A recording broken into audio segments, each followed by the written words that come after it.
cordial saludo para todos. Hoy vamos a hablar de anatomía de cabeza y cuello, algunos conceptos importantes. Esta es la regiones superficiales de la cara. Hay que recordar que tienes la región glabelar, la región ciliar, la región superciliar, la región frontal izquierda, la región frontal derecha, la raíz nasal, el dorso nasal, la punta nasal, la vertiente nasal izquierda, la vertiente nasal derecha, el filtrum, esta estructura de la columela, el labio superior, labio inferior, mentón. Tienes la región geniana, aquí tienes la región massetérica, la región parotidia, submandibular, la región suprayoidea, infrayoidea y la región carotidia. Después los triángulos del cuello. Esta foto del nete para que repasamos algunos huesos importantes del área de la cara y del cráneo. Tienes el gran hueso frontal, su porción horizontal formando el techo de la órbita. Tienes los huesos propios nasales que se fracturan fácilmente. Luego un poquito por detrás tienes la apófisis ascendente del maxilar superior. Recuerda que hay un maxilar superior derecho, un maxilar superior izquierdo. Detrás está el hueso lagrimal. Y luego está parte del piso de la órbita formada por el maxilar superior, el malar, y una porción que tienes aquí del palatino. Aquí tienes el ala mayor del efenoides y el ala menor, y entre ellas el hendidura efenoidal. Hacia atrás tienes el agujero óptico por donde pasa el nervio óptico y la arteria oftálmica. Una vista frontal de la piriforme, de hendidura piriforme, toda la arcada superior y toda la arcada inferior. En una vista lateral vemos como delante atrás tienes los huesos propios, luego la apófisis ascendente del maxilar superior, luego tienes el hueso lagrimal y luego tienes la lámina papiracial etmoides. Aquí tienes el hueso malar, la apófisis frontal externa del frontal, la espina nasal anterior, todo el techo de la cavidad oral, y luego tienes el maxilar inferior, que vamos a hablar de él con más detalle. En esta diapositiva ustedes ven los huesos propios nasales, la apófisis ascendente, este hueso que es independiente, que es el hueso, el cornete inferior o concha, la lámina perpendicular del etmoides, como parte del tabique, y este hueso que lo vemos adelante y atrás, que es el gómer, y la porción horizontal del palatino. Aquí ven donde estaría el seno esfenoidal y la silla turca. Aquí la apófisis cristalal es donde se inserta la hoz del cerebro, donde va el seno longitudinal superior. El agujero yugular y el agujero por donde va el nervio hipogloso mayor. Con más detalle ven el cornete superior y medio que forman parte, se desprenden las masas laterales del etmoides. Ves el hueso lagrimal, la porción ascendente del maxilar superior, los huesos propios nasales. Aquí ves la porción vertical del palatino y el agujero esfenopalatino que comunica el trasfondo de la fosa pélvico-maxilar con las fosas nasales.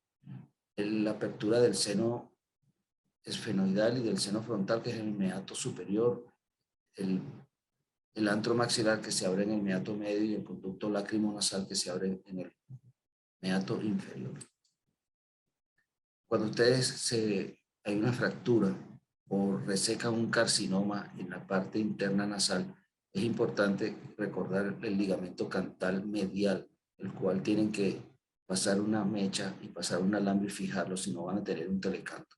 Cuando hay fracturas, en este caso del malar, por un golpe, hay que fijar el hueso generalmente en 3 porciones.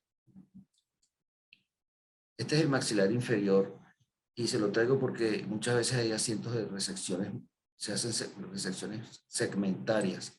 Estas resecciones segmentarias podrían quedar así si son posteriores, pero si son anteriores, como acá, como lo están viendo aquí, en este caso que hay una fractura, pero podemos simular una resección de la porción anterior de la arcada inferior.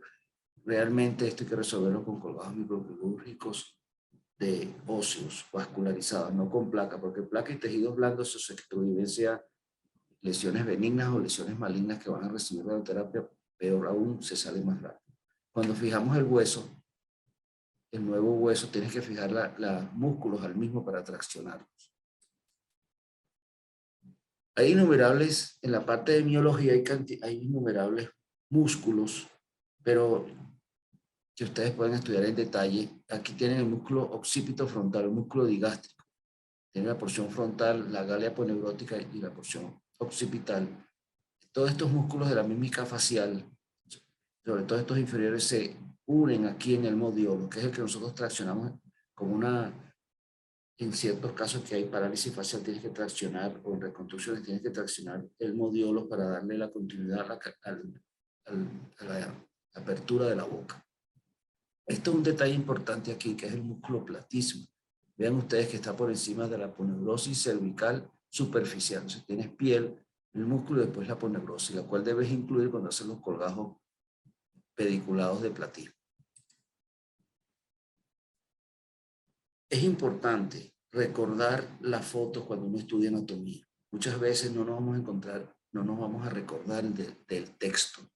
Es importante ver esta diapositiva y memorizarla. Aquí ven una serie de vasos en dos colores. Los que están en negro pertenecen al sistema de la carótida interna. Los que están en rojo al sistema de la carótida externa. 1 centímetro por encima del cartílago tiroides, la carótida común se divide en carótida externa y la carótida interna. La carótida externa da las ramas para la cara. Una de ellas muy importante con sus 3 curvas, la arteria facial, que termina en la arteria angular. Aquí ves, ella luego da a nivel del cuello del cóndilo la maxilar interna y la temporal superficial. La maxilar interna, entre algunas de sus ramas, está la arteria infraorbitaria. Y la arteria carótida interna, que luego la vamos a ver en detalle más adelante, ella da una rama colateral importante, que es la arteria oftálmica. Una rama colateral de ella es esta rama que está aquí, la arteria supraorbitaria. Medialmente está su rama terminal ascendente, la arteria supratroclear. La arteria nasal es la rama terminal descendente que se anastomosa con la angular, rama de la facial. Entonces, facial se escribe FA y la angular con A, entonces pueden usar ese recordatorio. La arteria angular es rama de la facial y se anastomosa con la nasal. De modo que tienes un doble sistema de irrigación aquí en la cara. Aquí vemos entonces la arteria carótida común dividiéndose en la carótida externa y la carótida interna.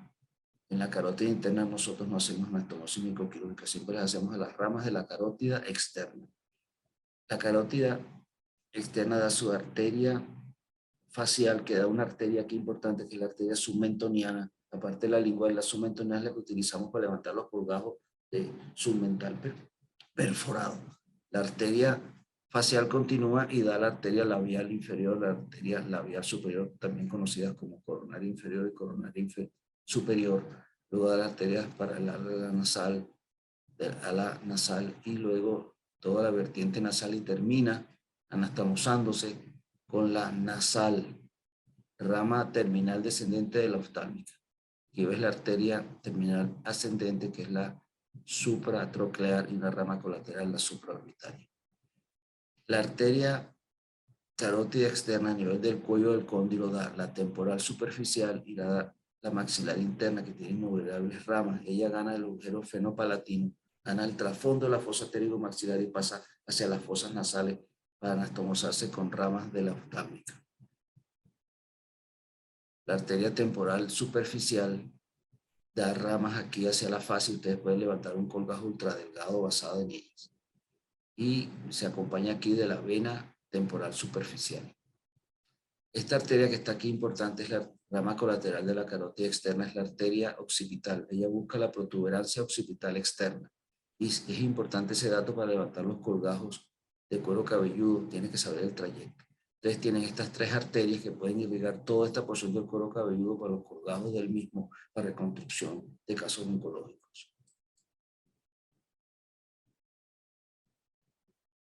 Otra arteria importante que les traje aquí es la arteria subclavia, que tiene una serie de ramas, pero hay una arteria importante de ella colateral, que es la arteria cervical transversa, que es la que cuando no hay vasos para anastomosis microquirúrgica en el cuello, generalmente ella está y puedes utilizarla Vena y arteria para tu drenaje venoso y aporte arterial del colgajo. Aquí está la arteria occipital y todas las ramas de la carótida externa. Este dibujo se los traje no tanto para estudiar esta patología, sino uno ve estos dibujos y ve cantidad de vasos y tiene que ubicarse. Aquí tienes la arteria facial. La arteria facial la vemos aquí que se está uniendo a una arteria llamada nasal, rama de la oftálmica, rama terminal, y la arteria supratroclear. Antes dio una colateral que es la arteria supraorbitaria. Estas dos arterias son las que utilizamos para hacer los colgajos indianos, que es un colgajo que se desarrolló antes de Cristo por sus rutas en el 660 antes de Cristo. Vean ustedes que estos son los vasos que nosotros utilizamos para el aporte sanguíneo de este colgajo en la parte media frontal para hacer las reconstrucciones nasales. Esta es la arteria infraorbital. Aquí está ramas para la lagrimal, que es una rama colateral de la oftálmica. La arteria infraorbitaria es rama de la carótida de la maxilar interna. Vean ustedes la arteria infraorbitaria, rama de la maxilar interna, la arteria oftálmica, que la vamos a estudiar en detalle, dando este aporte sanguíneo a la región frontal. Toda esta arcada dentaria inferior, toda la arcada dentaria superior y dentaria inferior. Y aquí vemos la arteria submentoniana, que es la que utilizamos para el colgajo submental. La carótida interna, una vez que se desprende del sifón carotídeo, da una rama colateral que es la arteria oftálmica. La arteria oftálmica gana la órbita pasando por el agujero óptico con el nervio óptico. Da una rama colateral que está aquí para la arteria, para la glándula lagrimal, y va por encima del recto lateral del ojo, que es un músculo extrínseco. Vean ustedes que aquí está ganando está dentro del agujero óptico. Esta es la hendidura esfenoidal, donde está, y aquí hay una inserción como un anillo de zinc de los músculos extrínsecos del globo ocular. Una vista superior de la arteria oftálmica dando sus colaterales. Y aquí está dando su rama terminal. La primera arteria que va en el espesor del nervio óptico es la arteria central de la retina. La arteria central de la retina, que es la que vemos cuando hacemos el fondo de ojo. Y gana la retina, dando ramas superiores e inferiores, tanto nasales como temporales, y ramas a la mácula. La arteria supraorbitaria, que es la que vemos en los dibujos, saliendo por aquí cerca de la glabela, vemos todos estos vasos y uno no sabe cuáles son. Esta arteria que está aquí es la arteria supraorbitaria. La arteria supraorbitaria va por el techo de la órbita, sale por el agujero supraorbitario y va a irrigar los tegumentos de la región frontal, y es la que utilizamos junto con la supratroclear para hacer los colgajos indianos. La arteria da otras arterias, que son las arterias ciliares cortas, que forman un anillo alrededor del nervio óptico, el número de 20. Son las arterias ciliares cortas posteriores. Y tienes las dos ciliares largas posteriores, que ellas van a formar parte del arco arterial alrededor del iris. Tienes ramos musculares de la arteria oftálmica que una vez que emergen contribuyen también a ese arco vascular alrededor del iris. Aquí están representadas las tres túnicas escleróticas, coloides y retina del globo ocular. Las arterias, otras dos ramas colaterales importantes son la arteria etmoidal anterior, que sale hacia las fosas nasales por el conducto etmoidal anterior, da ramos ascendentes y descendentes. Lo estás viendo aquí, y contribuyen a la irrigación de la parte anterior de las fosas nasales. Y tienen que ver mucho con las epistaxis. Por el agujero etmoidal posterior va la arteria etmoidal posterior con el nervio de Luschka, rama de la rama oftálmica del trigémino, y también se anastomosan con ramas de la esfenopalatina, rama terminal de la maxilar interna. Entonces contribuyen a esa rica irrigación de las fosas nasales. Otras dos arterias importantes desde el punto de vista reconstructivo son la arteria palpebral inferior, que la ven aquí, que nace de la parte interna de la órbita y es la que nos permite levantar colgajos en forma triangular y poder reconstruir y poderlos pasar al párpado superior. Y tienes la arteria palpebral superior, rama colateral de la oftálmica, y se anastomosa con ramas de la temporal superficial, da ramos hacia el saco lagrimal, y también nos permite entonces poder hacer pequeños colgajos basados en esa arteria. Y las ramas terminales son dos, hacia la parte interna de la órbita. La arteria que está aquí representada es la arteria ramo ascendente, la arteria frontal interna, que es el ramo terminal ascendente o arteria supratroclear. Esta es una vista de la órbita izquierda. Entonces, esta es la arteria colateral supraorbitaria, esta es la arteria supratroclear o rama terminal ascendente, y esta es la descendente, que es la arteria nasal. Aquí la ven la supraorbitaria, la frontal interna o supratroclear, que se anastomosa contra la contralateral, y aquí tienes la arteria nasal que da la dorsal de la nariz y se anastomosa con la angular rama de la facial. La arteria nasal, que es la rama descendente, entonces se anastomosa con la angular rama de la facial. Tienes toda esta rica irrigación que usted cuando levanta ese colgajo indiano a 1 centímetro del reborde orbitario, usted corta el periósteo para no dañarlas. Y del cuello, quería siempre recordarles la arteria cervical transversa,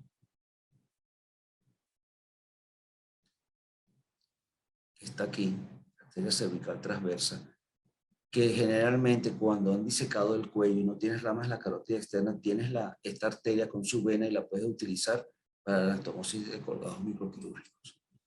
En este trabajo, en ya cuellos ya previamente tratados, entonces siempre encontramos detrás del esternocleidomastoideo, por encima de la clavícula, 1 o 2 centímetros, siempre encima de la clavícula, vemos la arteria y la vena cervical transversa que nos permiten entonces en ese cuello ya disecado poder encontrarles y utilizarles para el aporte sanguíneo y drenaje venoso.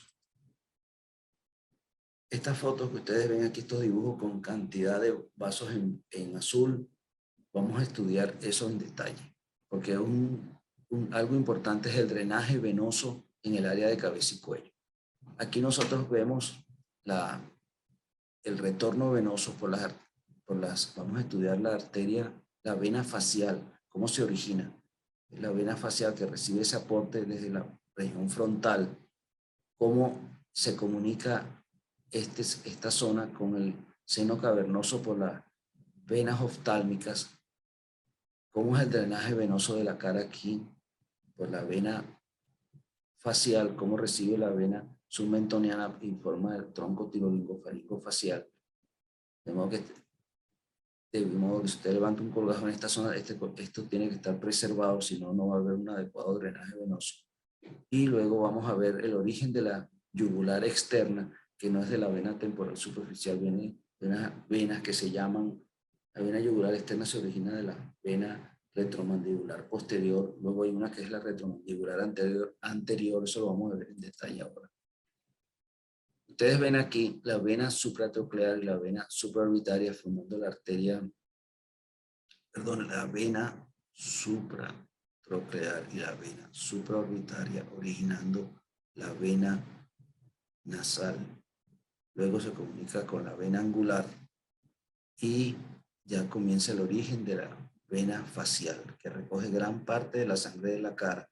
A veces está dilatada y sirve para anastomosis microquirúrgica, recibe la vena submentoniana y luego con esta vena que es continuación de aquí ves la vena temporal superficial, luego se engruesa un poco más, recibe parte del plexo pterigoideo y de la vena maxilar y se convierte en vena retromandibular anterior y desemboca en el tronco tirolingofaringofacial de Farabeer.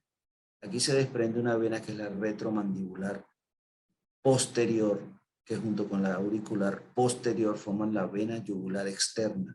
Esta desemboca en la subclavia y esta junto con las venas yugulares anteriores. Vean cómo este plexo pterigoideo recibe la vena oftálmica inferior, parte de sus ramas, y venas emisarias también. Y se comunica con el seno cavernoso. Entonces todo esto está interrelacionado. Estas venas van, este aporte venoso va por las venas oftálmicas al seno cavernoso, o seno oftálmico, porque su principal aporte venoso es de las venas oftálmicas.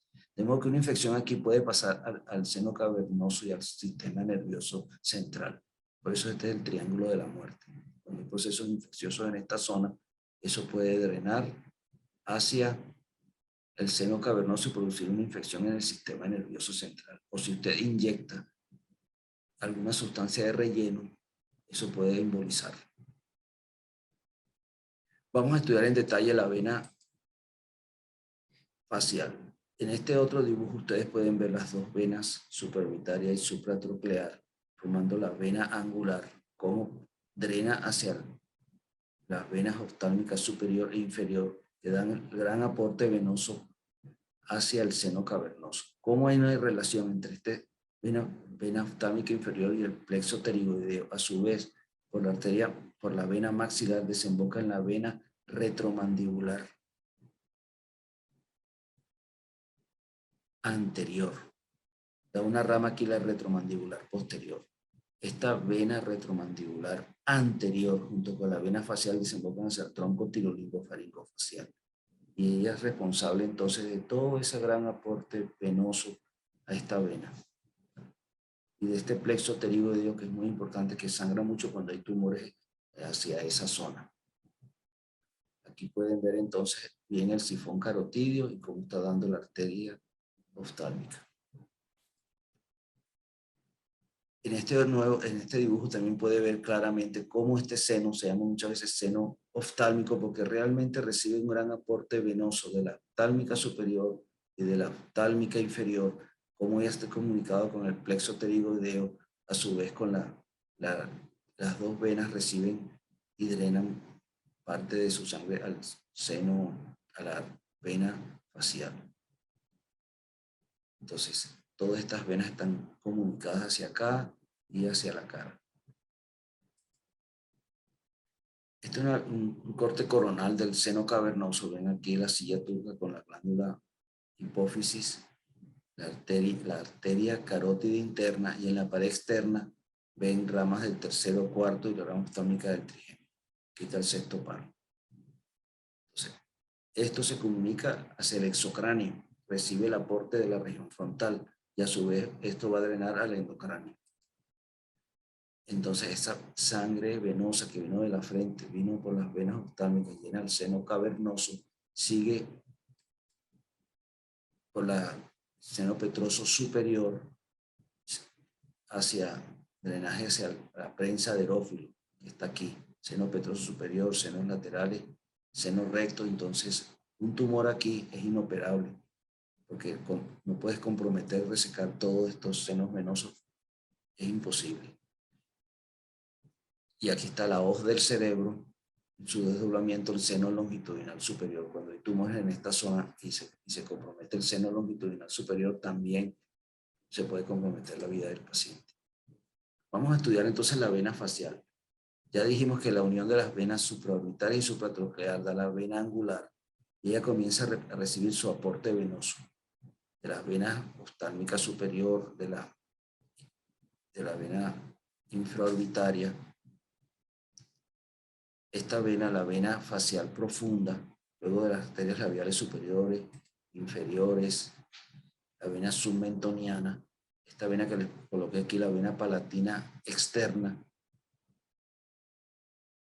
y ella se une entonces a la vena retromandibular anterior, que ya recibió de los tegumentos de la región temporal, del plexo pterigoideo, de la vena maxilar, y desemboca en el tronco tirolingofaringofacial y ahí a la yugular interna.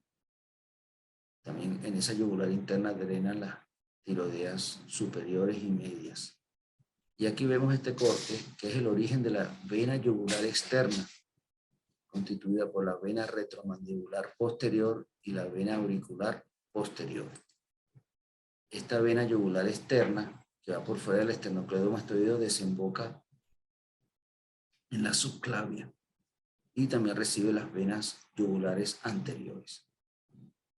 En cambio que las venas tiroideas inferiores van al tronco brachiocefálico izquierdo. Aquí venas tiroideas superiores y medias. Estas son las inferiores.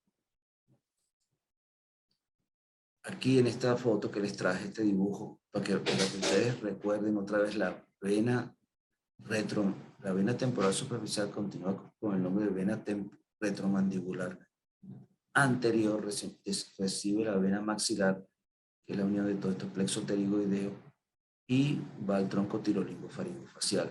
Y aquí tienes el origen de la yugular externa. Este dibujo está mejor explicado con la vena retromandibular posterior y la auricular posterior.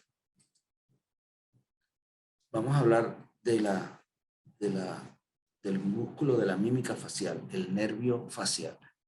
El nervio facial emerge del endocráneo por el agujero estilomastoideo, atraviesa la parótida y se divide en todas sus ramas. Vamos a ver algunas zonas peligrosas donde hay que tener cuidado de no lesionarlo. Y vamos a hablar en detalle también del nervio, la rama marginal del facial. Hay unos textos que te hablan de las zonas peligrosas y unos triángulos que hay en la cara para no lesionar ramas nerviosas importantes. Un nervio que no es rama del facial, sino el plexo cervical, es el nervio sensitivo auricular posterior, que es el que utilizamos muchas veces para reconstrucciones del nervio facial.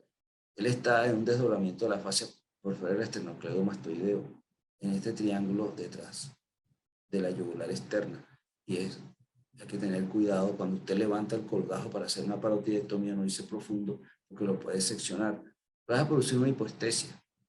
No es tan grave como cuando vas a lesionar las ramas del nervio facial, que vas a producir una paresia o una parálisis local.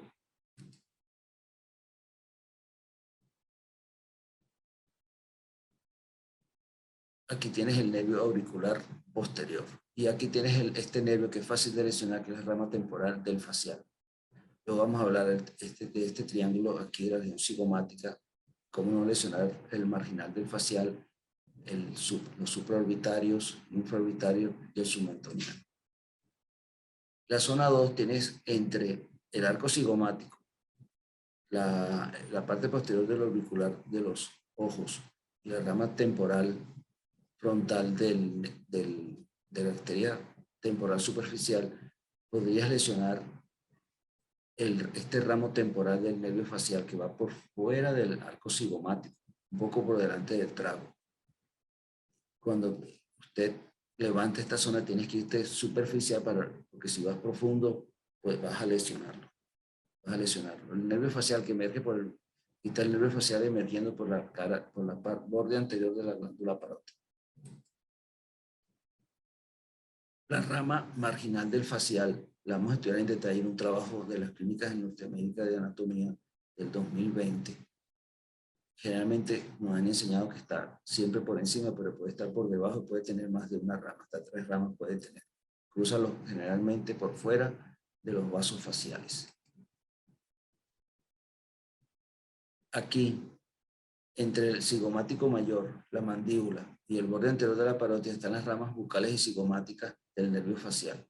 Ya cuando usted pasa el borde anterior de la parótida, estas ramas se hacen bien superficiales. Aquí está el conducto de Stenone, y muchas veces cuando se ponen a trabajar con la glándula de Bichat, la bolsa adiposa de Bichat, no una glándula, la bolsa adiposa de Bichat, hay que tener mucho cuidado de no lesionar las ramas del nervio facial. Aquí están las otras zonas peligrosas de la cara, 1 centímetro, 2 centímetros alrededor del agujero supraorbitario. Está la emergencia del nervio supraorbitario y supratroclear. Si usted traza una línea entre el agujero supraorbitario y la pupila, el infraorbitario y el mentoniano, va a encontrar estas zonas que vamos a estudiar a continuación. A nivel del agujero infraorbitario, en esa línea entre la pupila, el agujero infraorbitario y mentoniano, 1 o 2 centímetros de perímetro alrededor, está la emergencia del nervio infraorbitario, que es rama del trigémino. Son también ramas del trigémino. Este es el nervio facial con sus ramas colaterales. Y el agujero mentoniano, que muchas veces en las incisiones de Weber-Ferguson lo tenemos que seccionar, pero se puede volver a anastomosar con nylon 8-0 puntos separados. Y esta es la rama marginal mandibular. La rama marginal mandibular en este dibujo.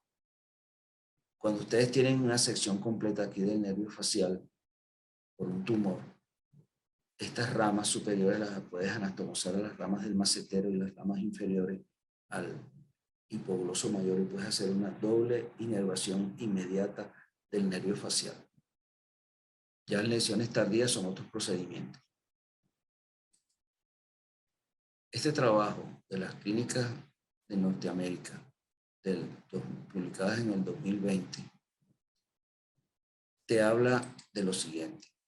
Primero, que generalmente ellas salen hacia el borde anterior. La rama marginal del facial siempre nos han enseñado que es una sola rama y hay que mantenerse por encima del borde inferior del reborde mandibular.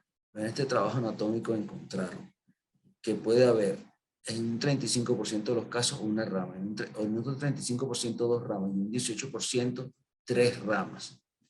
O sea que casi no existe una sola rama, como ven en esos porcentajes.